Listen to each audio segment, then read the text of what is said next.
आप में से कितने लोग हैं जो आज भी अपने घर के मुख्य द्वार पर दीपक जलाते हैं? लेकिन कुछ लोग ऐसे भी हैं जो घर के मुख्य द्वार पर दीपक जलाते तो हैं, परंतु इस दीपक को जलाने का सही तरीका नहीं जानते। तो आखिर कौन सा है वह सही तरीका?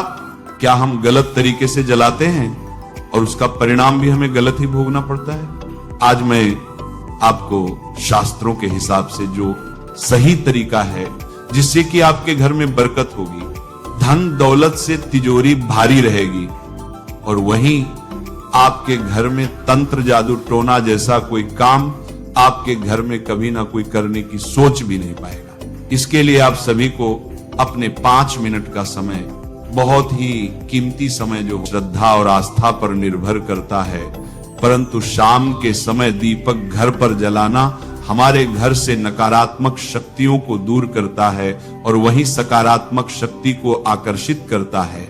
शाम के समय गोधूली बेला में दीपक जलाना श्रेष्ठ माना जाता है। गोधूली बेला का समय 5 से 7 बजे का होता है। इस समय के बारे में कहा जाता है कि जब शाम को सूर्य ढल रहा होता है और गायें चारा खाने के बाद घर लौट रही होती हैं, घर आ जाती हैं, उस समय उनके पैरों की धूल से सूर्य ढक जाता है, इसलिए इसे गोधूली बेला कहा जाता है।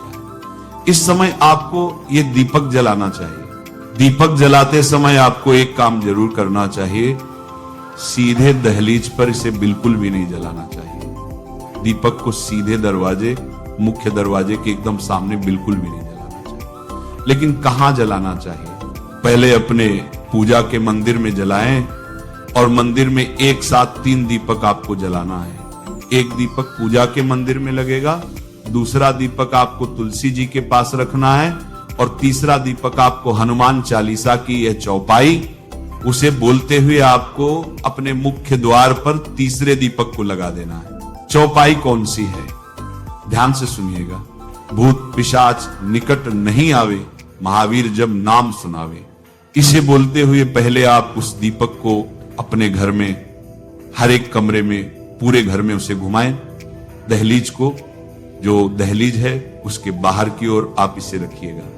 यह दीपक आपको प्लास्टिक का प्रयोग करके नहीं बनाना है, बल्कि धातु का ही आपको दीपक लेना है, या फिर आप मिट्टी का जो भी समस्या है वह दूर हो जाएगी और आप खुद अनुभव करेंगे कि आप एक बार इस प्रयोग को जरूर कीजिए।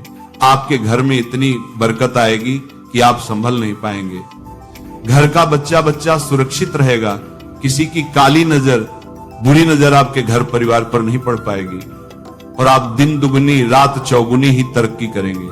जीवन में किसी भी चीज का अभाव नहीं होगा। आपको शाम के समय पूजा करनी है तो दिन में भी आप शुद्धता का ध्यान रखें। जैसे कि आप जब भी शौचालय जाते हैं, स्नानागार जाते हैं, तब उस समय शुद्धिकरण अवश्य कीजिए, कुल्ला अवश्य करना चाहिए। हर बार जब आप स्नानागार जाते हैं तो अगर आप दिन भर शुद्धिकरण का ध्यान रखते हैं तो शाम के समय बिना स्नान किए भी सिर्फ हाथ पैर धोकर पूजा कर सकते हैं, और चाहे तो स्नान भी कर सकते हैं। जैसे कि गर्मियों के दिन हैं तो शाम के समय भी आप स्नान करके पूजा कर सकते हैं। तो बहुत सारी चीजें आप स्वयं अपने विवेक से निर्धारित कर सकते हैं। शाम की पूजा में दीपक किस समय जलाना चाहिए? शाम को जब पूजा का समय होता है वह प्रदोष काल का समय होता है, मतलब जिस समय सूर्य अस्त हो रहा होता है उस समय हमारे घर में दीपक प्रज्वलित हो जाना चाहिए।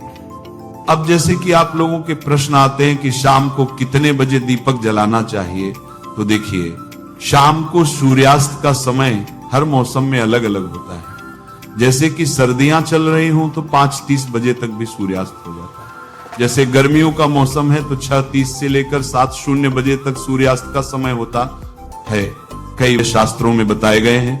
शास्त्रों के अनुसार संध्या काल में जिस घर के मुख्य द्वार पर दीप प्रज्वलित होता है उस घर में किसी भी प्रकार की नकारात्मक ऊर्जा प्रवेश नहीं करती। कोई भी वास्तु दोष आपके घर में हो, अगर आप मुख्य द्वार पर दीप प्रज्वलित करते हैं तो समस्त प्रकार के वास्तु दोष से मुक्ति मिल जाती है। अगर आपके घर में पितृदोष है जिसकी वजह से परेशानियां आपके घर में बनी हुई हैं, तो घर के मुख्य द्वार पर जो हम दीप प्रज्वलित करते हैं इससे घर का पितृदोष भी समाप्त हो जाता है। और इसके अलावा घर में किसी भी प्रकार की अशांति रहती हो या फिर आपके घर में बीमारियां बहुत रहती हैं, कलह रहता है, आर्थिक तंगी रह करना चाहिए। शास्त्रों के अनुसार अगर शाम के समय संध्या काल में तुलसी की जड़ के पास अंधेरा रहता है तो ऐसे घर में दरिद्रता का स्थायी वास बन जाता है। जिन घरों में शाम के समय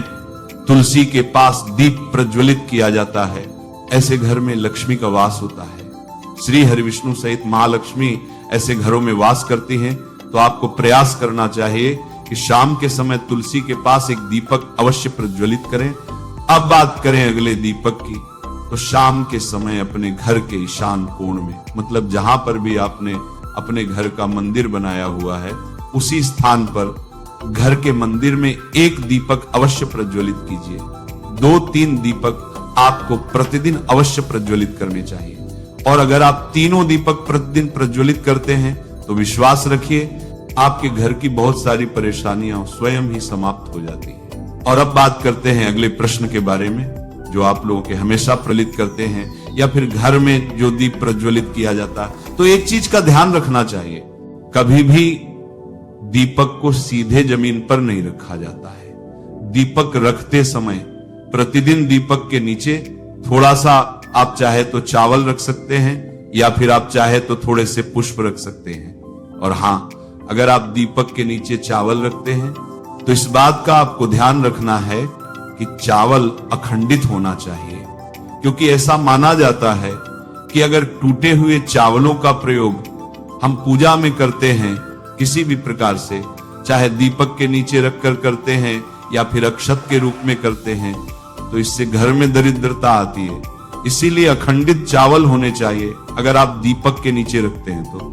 और जैसे कि कई लोगों के प्रश्न आते हैं कि प्रतिदिन जो दीपक के नीचे हम चावल रखेंगे तो उस चावल का अगले दिन क्या करना चाहिए, तो अगले दिन उठाकर आप पक्षियों को डाल दीजिए, पक्षी उसे खा जाते हैं। और घर में जो आप ईशान कोण में दीप प्रज्वलित करते हैं, मतलब घर के मंदिर में जो दीपक प्रज्वलित किया जाता है, उस दीपक को आप किसी पात्र में भी रख सकते हैं। जैसे कि एक छोटी सी प्लेट ले लीजिए, उसी प्लेट में दीपक रख दीजिए और उस दीपक को हम प्रज्वलित करते हैं।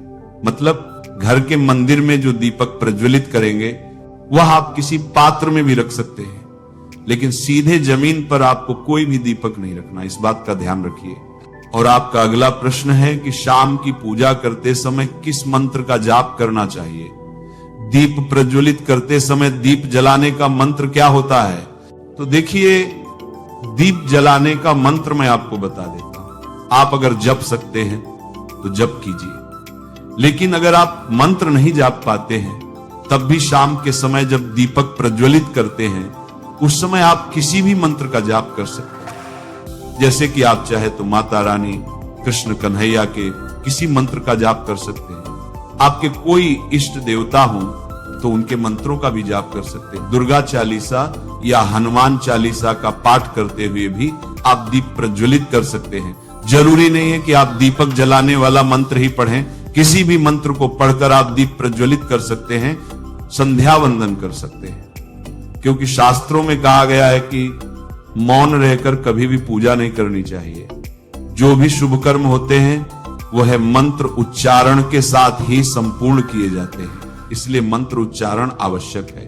कोई भी मंत्र जपते हुए आप पूजा कर सकते हैं, संध्या वंदन कर सकते हैं, लेकिन दीपक जलाने का जो शास्त्रों के अनुसार मंत्र है वह मैं आपको पढ़कर बता देता हूं। मंत्र है शुभम करोति कल्याणम आरोग्यम धन संपदा शत्रु बुद्धि विनाशाय दीपक ज्योतिर्नमोस्तुते दीपक ज्योति परम ब्रह्म